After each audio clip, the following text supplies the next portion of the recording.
shocking. Absolutely shocking. I don't care about trophies and bloody big titles and let's stick together, man. We're all, as you say, we're all Celtic supporters. It doesn't matter. It doesn't matter. No, well, see, the we're tearing ourselves within. We're tearing ourselves within. We're all ripping ourselves to fucking shreds, man. Can you know what I mean? No, well, no. This is Darwin's selection of the fittest. So what we're going to find is all the mad bloggers, as they're getting found out now, and as the light shines on them, then the truth, seek the truth, reject falsehood, for falsehood is always vanishing. So the rebels will always win. So the crackpot McDougals will take control of the mental asylum, and these fangitas will be exposed for the lies that they've done and the treachery. The people, do you think the now, right, when it's just been announced a few days ago, right, do you think the now that the people who were sitting fine dining out with tea and crumpets with old Lawwell, do you think they're sleeping in bed soundly knowing that when the day comes that people will know that it was them that sat taking the 30 shekels crumpet for Mr. Lawwell? Because when the truth outs, who will it be? Who was sitting there? Was it Mr. Brennan? Was it Mr. McGolibin? Was it Angela Haggerty? Was it Hail Media? Was it Glasgow Radio Online? Well, I'll put my cards on the table. I asked, and you've heard me, I did everything live. I asked the lovely Eleanor, even got a lovely phone call from London Road Police to say, stop leaving messages, which I did, and I wished her Merry Christmas. I think that was the last time I spoke to her.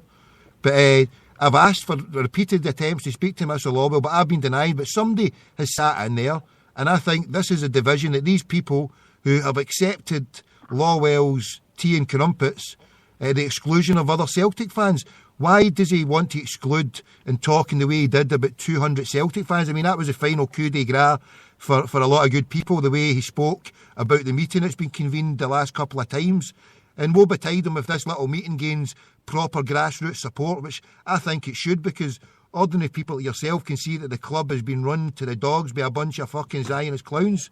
Do you agree, brother? Of course I agree, Tommy. Of course I agree, mate. Brilliant. Of course I agree. So where do we take this forward? Does that surprise you, Peter Borrow? It doesn't surprise me. It doesn't surprise me. How do we take this forward then? Give us an answer. What's the plan? Give us. It's easy to talk negative the way I do. You give us your vision of the future. Just what do you think? How can we do it? Because I personally, right, so far what you said about no winning trophies, well, we're no winning trophies. We're no fucking winning them. Bums and seats. It's all about bums and seats. As you say, the season tickets are getting renewed in the next couple of months. Hit them where it fucking hurts. That's what I say. Hit them where it hurts. In the pocket, and then they'll start taking notice. That's what I say. How would you go about doing it? Because one of the good methods has not been spouted yet, but if you allow me to opine very briefly, would be for Celtic fans who wanted to enforce some kind of change, put it into a separate account and say, you're not getting a hold of this money. And we put it into a separate one with a vision of buying Celtic shares in the future. If it means that, you know, how can you do something about it? Instead of buying a season ticket, people who are going to put it in do as a collective, a boycott where the money is put aside and you either use it as a bargaining tool, and the more people buy into it and the bigger the slush fund becomes, you say, well, here we go, I don't know, 500,000, $1 million, and this is in a bank account and you're not getting your filthy grubby hands until you listen to us. Would you think that would be an idea? I really don't know, Tommy. I don't know. I really don't know, eh? Only thing I can say is I've had a season ticket for 7 years. I ain't got a season ticket anymore. And I can thousands of people, hundreds of people in Falkirk. But your boycott is as useless as fucking mine, with the deepest respect. Like my Wayne says, I'm boycotting it. She says, how can you boycott it, Dad? You've not even got a ticket. You've not got a season ticket and you don't go. So your boycott is just as fucking useless as mine, you daft cunt. We're both as daft as each other saying boycott when we don't give them it. But how can other Celtic fans who are out there, I think there's got to be something. We'll say that. Who do you trust to hold the money? No fucking me. I don't want any hold the money. But so who do we get? I'll hold it. I don't mind. I'll hold it. You had it? No, I think we should get Becky to hold it. I think she's a shrewd businesswoman. I'd like to hold. Oh, here, calm down. That's a red card. Here, calm down. I'm her unofficial agent. You're not holding anything. End of the day, something needs to be done. Have you seen that? Probably I'd have went to that game yesterday. I didn't go to that game yesterday. I would take my kids to that game yesterday. I never take my kids. I've not been in 20 fucking years. How's your kid? When's the last time you took your kid? I would have taken them, but I didn't take them. It's like, I'm not fishing the air pockets. Absolutely no chance. You know what I mean? I know, mate, I know. I'm not fishing the air pockets, man. I've been at Parkhead long before Peter Lawwell was at bloody Parkhead. You know what I mean? Long before. God, mate, the first thing bloody my kids, the first thing I'd done was take them at Parkhead. Both of my children. I ain't going to take them. I ain't going to fleece their pockets. Absolutely no way. I hear you, mate. I hear you. But that's the way forward. There should be. I probably won't make to the meeting, but if anybody's going to the meeting, you know, if it's getting that close to it, then they should say, well, here we go. If people want to pay the season ticket, we put this a collective. Maybe that's one thing for the trust. I mean, I've not got the organisation and the skills to it, but if the Celtic Trust are out there you know, when it gets to that, it's obviously down the line. You've still got another 3-4 months to get there. But if people are of the opinion that matter, in the sense that, well, me or you is no worth a fuck to them because we're not paying a ticket for a long time. But if there's people out there who matter, who are saying, right, what do we do with this? Well, if by that time the Celtic Trust, you know, to show the Celtic board, well, it's more than 200. So how many do you get? Because even if you get a significant amount, you're holding a fucking fair wedge of money. So for instance, you get 1,000 people holding back £400. They're packing some amount of dollars there already. They ain't interested, as you say, with £21 million in the bank. But hold on, you had something like £500,000 for them. You only need about 1,000 or so. They're not interested in me. I'm just Joe Public. I'm just wee Joe Small. They're not interested in me and you. Aye, but no, but listen. Oh, but they must be. But it must be because Mr. Lawwell, all he cares about is money. It's been alleged that when Irish buses came over, Mr. Lawwell's been seen to be running up and down with his horns on his stoner, giving it yaldy like he's just seen a Becker in the Scuddy when he sees an Irish bus full of tourists into the Celtic club. It's been well known he gets a stoner with an erection with just the smell of money. So if you go there saying, we've got a couple of thousand Tims here, saying, not in your fucking life are you getting this money, and we sit there going ka-ching with a big bag of fucking money like Arthur Daly, we'll hire a couple of spivs. I'll see if I can hire him. By the way, I've got a text here in my thing saying Brian Stockbridge, he would be a mean old bit to come to Celtic, by the way. So we can say we can roll up with Brian Stockbridge with $500,000 and say this is as close as you'll get to one fine dime with us until you fucking dance to our tune. That's how these capitalists know. It's only about withholding money and hoarding it and saying here you go. Because I mean, if 1,000 just don't. I mean, the only other option is, I mean, the serious insane way is if it happens, there's a series of natural selection. There's people out there, no you or me, but people who have got tickets who will not be doing it. And God bless them. If that's the stance that they're taking, then we should be asking people to challenge their conscience and say, is this a Celtic you want? Try and bring it to book for the people that are in there, because we've done it 20 years ago and we've got to bring these people to book. Maybe not be a revolution, but at least be a change of mind and a mindset that they can see that we mean business. That's what's got to be proven, is it not? We mean business. I totally agree with you, Tommy. I absolutely totally agree with you, but what effect do we do? Boycott, that's it. Just get us going. It's got to be a case boycott, of... that. I think slowly but surely there's got to be a case... Not a boycott, sorry. A boycott is a terrible word to use, and it's a last-ditch thing. So, and it's all about the semantics, it's all about the terminology. So we need to come up with a lovely fluffy word, you know, like sectarianism. Instead of calling it anti-Irish, anti-Catholic bigotry, you know, let's make up this wee fluffy word to fool people. We'll call it sectarianism.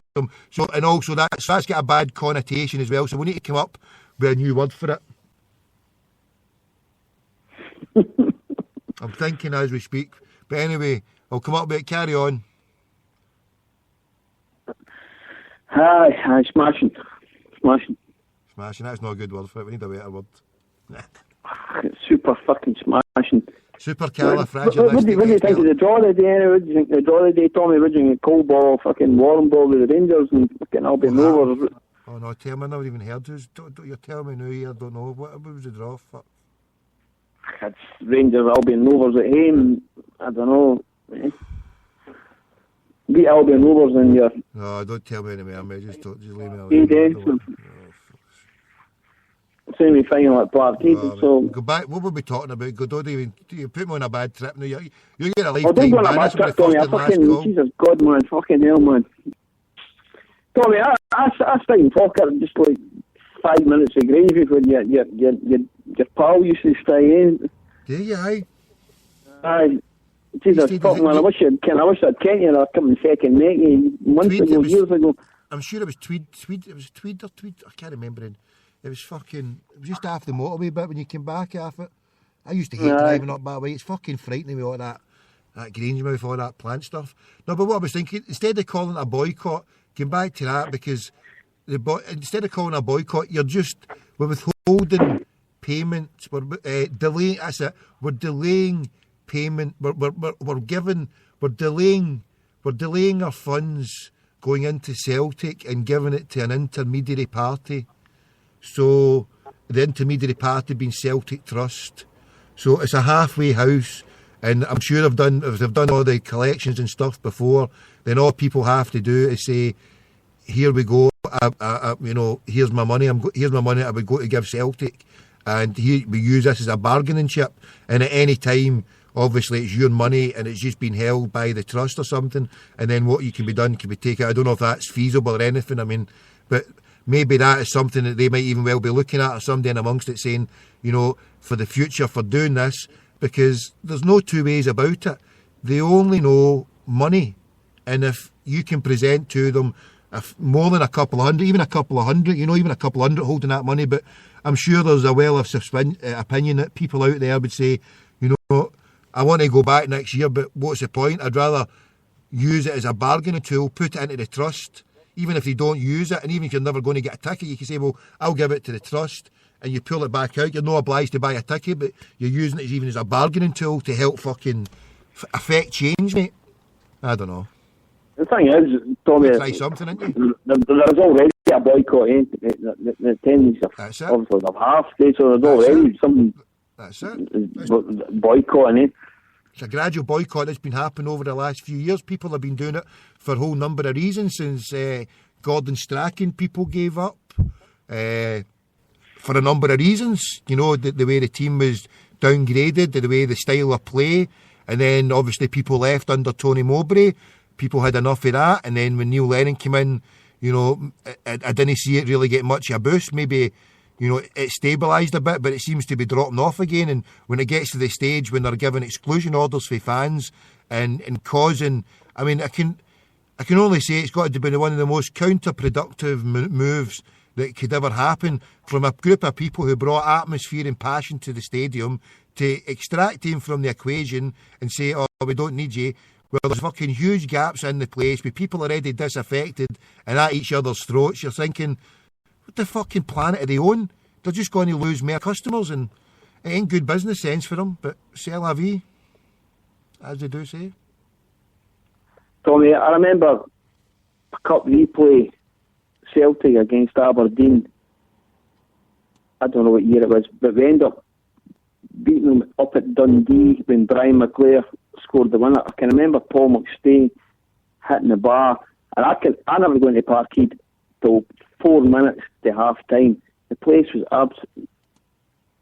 absolutely rocking, and as you say, what's fucking gone wrong? You know what I mean? What's going wrong? People didn't want to go to Parkhead anymore. People didn't want to go. I was trying to free Bazza there, but his phone's still saying fucking thing me. I know people don't want to go. I mean, you've got to take into the effect of the session, but I mean... Well, you can't take a recession because it was £15 a ticket yesterday, 15 quid. Every fecker can afford £15. People just didn't want to go. Simple as that. You're nut, mate. There's people out there can't even afford a £5 for a fucking ticket. Well, Tommy, I don't agree, but there's people out there that see if you went into a scheme, right, out to fucking